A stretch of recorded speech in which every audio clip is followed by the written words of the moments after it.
Bonjour, bienvenue pour cette seconde formation portant sur le sourcing. Nous allons voir lors de ce film qu'est-ce que le marketing achat et pourquoi faire du marketing achat.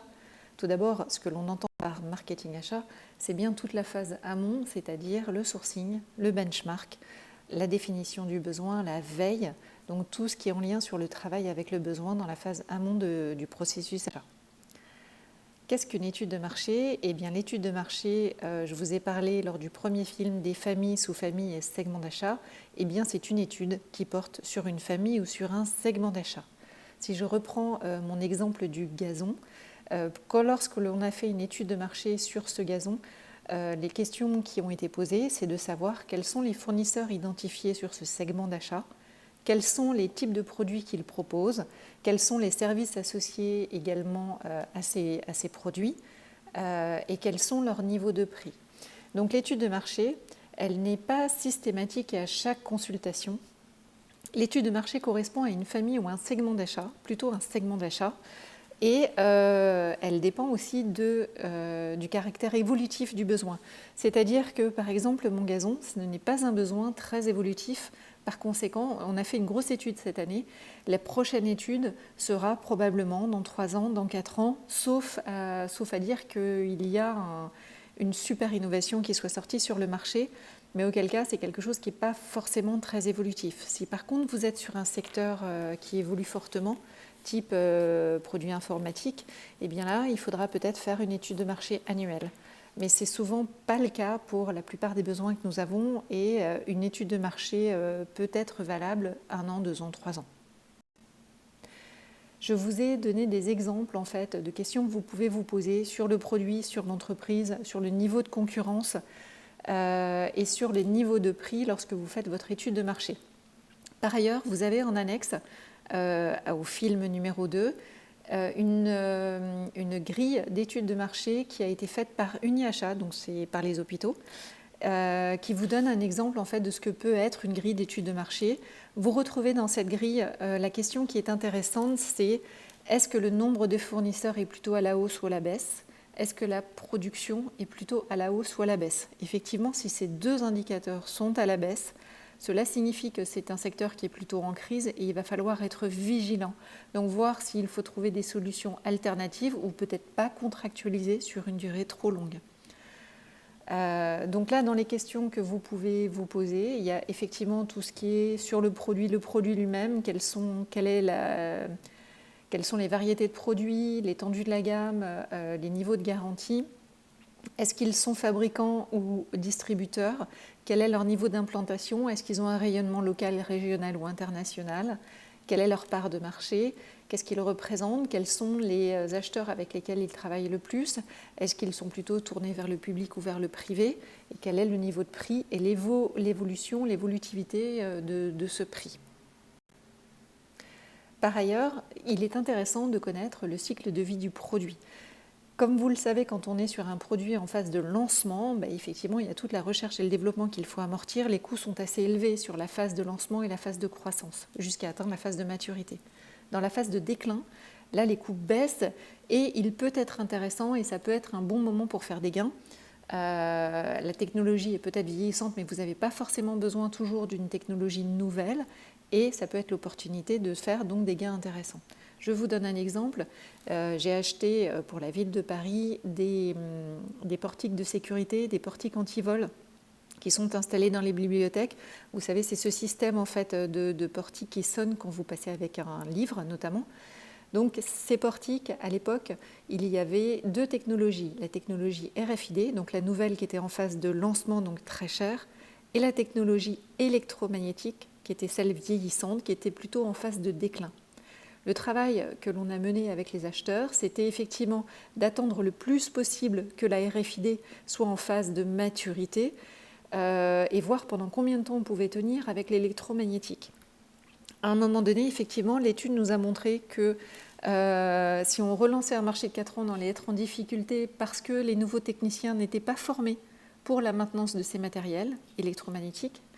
Et il devenait extrêmement difficile d'obtenir des pièces détachées, donc la maintenance n'était pas forcément assurée.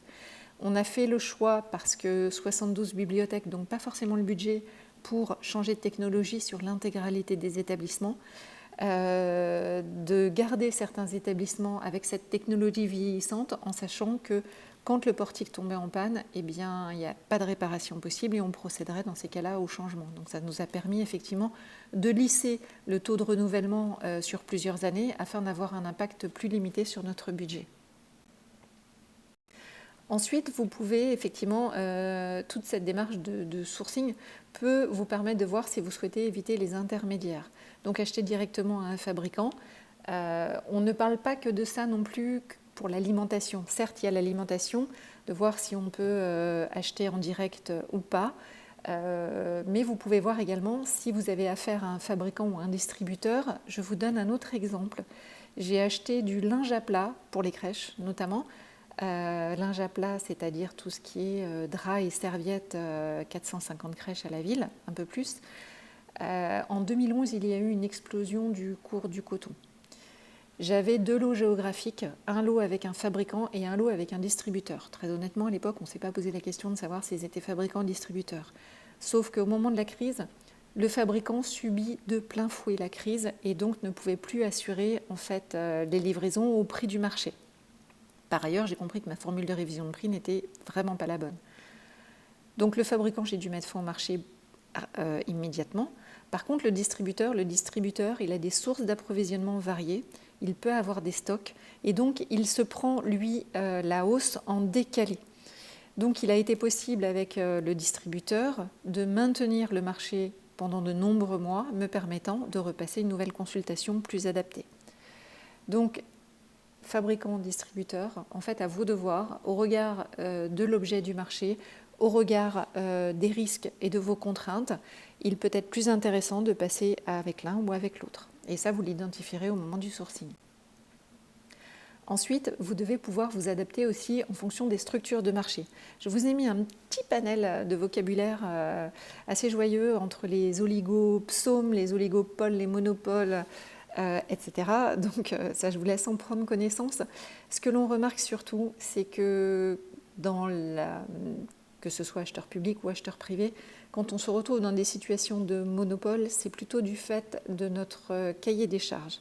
Nous avons des exigences telles que peu de fournisseurs sont en mesure de répondre et nous cassons délibérément la concurrence.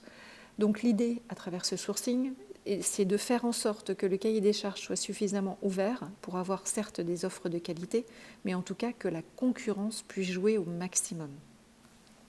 Donc ça, c'est important, peut-être de retravailler avec vos interlocuteurs internes. J'entends bien que les interlocuteurs internes ont beaucoup d'exigences, ils ont souvent très peur que l'exécution du marché se déroule mal, mais le fait de casser la concurrence, de toute façon, nous met forcément plus en difficulté.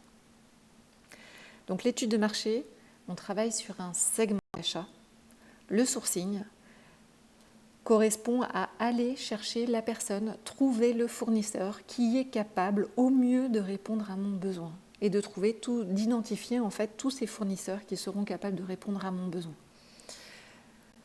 Alors le sourcing, évidemment, ça permet notamment de réduire le coût des achats, donc de faire des gains. Par ailleurs, le Code de la commande publique vous impose d'avoir une définition du besoin précise avant de lancer votre consultation. Et évidemment, donc vous achèterez bien mieux quand vous connaîtrez bien le marché fournisseur, votre consultation sera la plus adaptée. Donc les questions que l'on pose en phase de sourcing, elles sont un petit peu différentes, mais il y a des similitudes effectivement avec l'étude de marché. Donc en phase de sourcing, vous allez poser des questions aux fournisseurs, notamment sur la structure de son entreprise, quel est son chiffre d'affaires, le nombre de personnes, combien ils ont de techniciens, est-ce qu'ils ont des certifications particulières. En termes de développement durable, comment ils se situent, est-ce qu'ils ont des produits écologiques, des produits biologiques, est-ce qu'ils sont ouverts à l'insertion sociale, est-ce qu'ils utilisent des véhicules propres. Et par ailleurs, sur le produit, c'est de voir quelle est l'étendue de la gamme en fait, qu'ils peuvent proposer, l'étendue de la garantie. Donc vous allez poser, et on va le voir, comment préparer l'intégralité de ces questions pour chacun des fournisseurs. Par ailleurs, ce que vous devez voir, c'est aussi qu'est-ce que vous représentez pour ce marché fournisseur. Quel poids représentent vos achats, quels sont vos atouts et quelles sont vos difficultés. Alors effectivement, moi je ne connais pas vos atouts et vos difficultés. Par contre, je peux vous dire pour la mairie de Paris, mes atouts, les fournisseurs ont envie de travailler avec moi parce que j'ai une image de marque, parce que c'est une référence qu'ils peuvent vendre facilement dans d'autres marchés et ça les attire. Le paiement rapide, ils n'en ont pas toujours conscience. Donc ça, c'est une question qu'il faut aborder lors du sourcing. Certains fournisseurs, à ma grande surprise, ont encore en fait des idées reçues quant au fait que l'on ne paye pas ou paye très mal. Or, aujourd'hui, l'administration paye extrêmement bien puisqu'on paye à moins de 30 jours. Donc, il est bien plus intéressant pour eux de travailler avec le secteur public qu'avec le secteur privé. Donc ça, c'est quelque chose, c'est un atout, ce sont des atouts qu'il faut mettre en avant. Après, dans les difficultés, par exemple, Ville de Paris, j'ai plus de 450 crèches, j'ai plus de 660 écoles. Et en fait, les fournisseurs deviennent fous parce que livrer aujourd'hui dans Paris, entre les pistes cyclables, les trottinettes, les vélos, etc., eh bien, c'est extrêmement difficile de livrer. Ça veut dire qu'ils vont mettre 2 fois plus de temps que dans une autre ville et ils auront aussi beaucoup plus d'amendes. Donc là, c'est vraiment une grande difficulté. Malheureusement, je ne peux pas y remédier. Après, moi, mon travail, c'est d'identifier cette difficulté qui empêche certains fournisseurs de répondre. Enfin, ce n'est pas que ça les empêche, c'est que ceux qui nous connaissent n'ont plus forcément envie de revenir. Donc, il faut que je minimise ces difficultés en travaillant sur la réduction de mon nombre de livraisons, en limitant le nombre de commandes et en réfléchissant à des systèmes de livraison autres, des cadencements différents. Donc, vous devez travailler sur la mise en avant de vos atouts et travailler pour améliorer effectivement les points de difficulté que vous avez pour les rendre moins contraignants pour les fournisseurs. Le paragodage, c'est le joli mot qui, en langue plus courante, on va dire, signifie le benchmark. Benchmark, c'est pouvoir se comparer, pouvoir aller voir ce que font les autres. C'est comme un retour d'expérience en fait, et se nourrir de l'expérience des autres pour améliorer en fait ce que vous êtes capable de faire.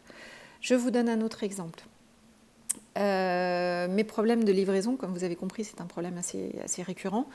Je voulais voir comment certaines entités pouvaient se débrouiller avec ces livraisons multiples. Donc j'ai appelé Bordeaux, j'ai appelé Lille, j'ai appelé Lyon. Mais évidemment, leur taille était différente de la mienne et ils n'avaient pas les difficultés que je pouvais avoir. Du coup, j'ai appelé Franprix, puisque dans Paris, il y a des Franprix à chaque coin de rue. Eh bien, ils n'ont pas été sympas, puisque déjà, ils n'ont pas répondu à mes appels et ils ne m'ont jamais rappelé et jamais répondu. Du coup, en fait, j'ai vu un camion passer écrit Monop, je roule propre, je roule au gaz.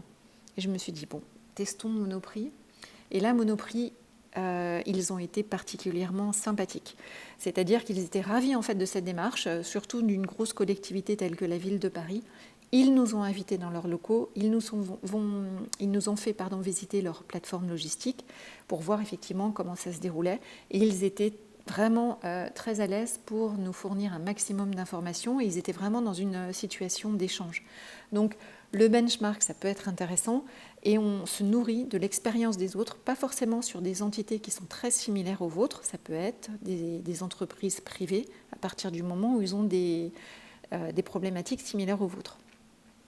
Donc ça, je l'ai fait aussi pour notamment l'entretien des instruments de musique. Eh bien, j'ai appelé les conservatoires de musique de Lille qui m'a beaucoup aidé pour l'allotissement.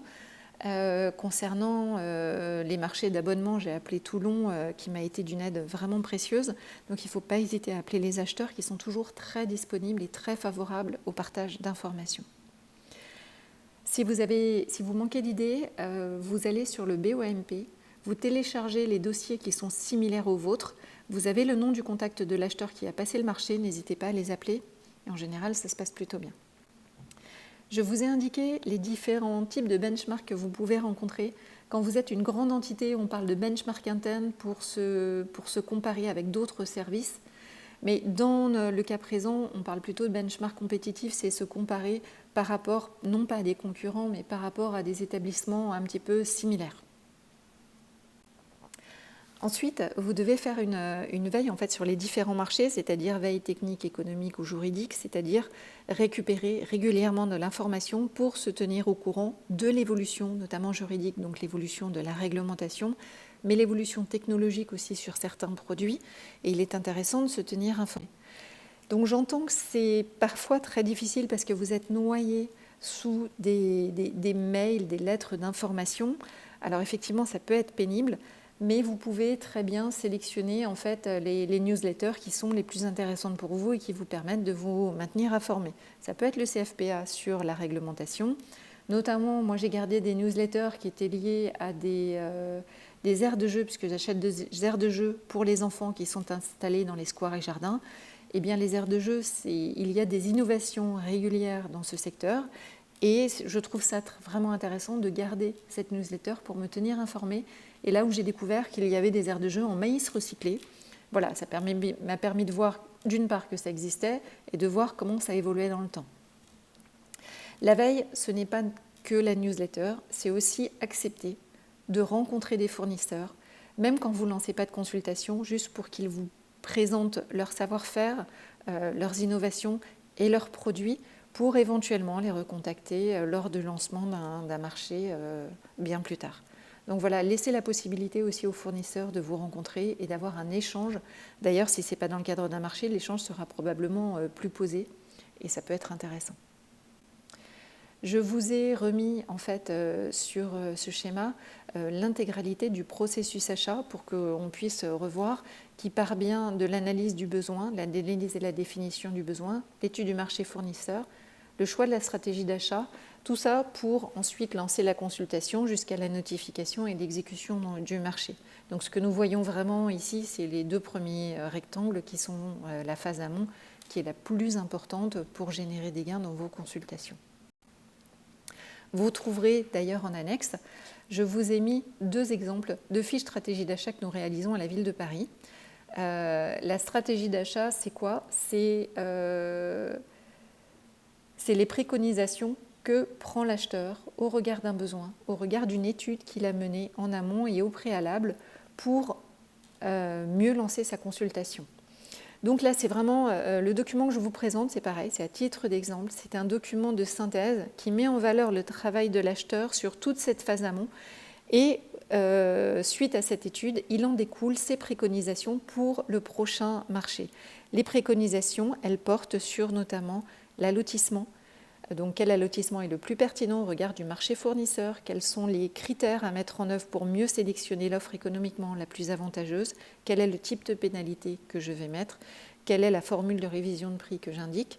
Donc dans les exemples que vous trouverez en annexe, vous avez un marché de fournitures qui sont les couches culottes, où là l'acheteur a fait un vrai travail notamment de synthèse de toute la consommation, et un marché de travaux qui porte sur une crèche modulaire. C'est la relance d'un marché qui était infructueux, où vous pourrez voir également les préconisations quant à la partie environnementale et insertion sociale qui peut être intéressante.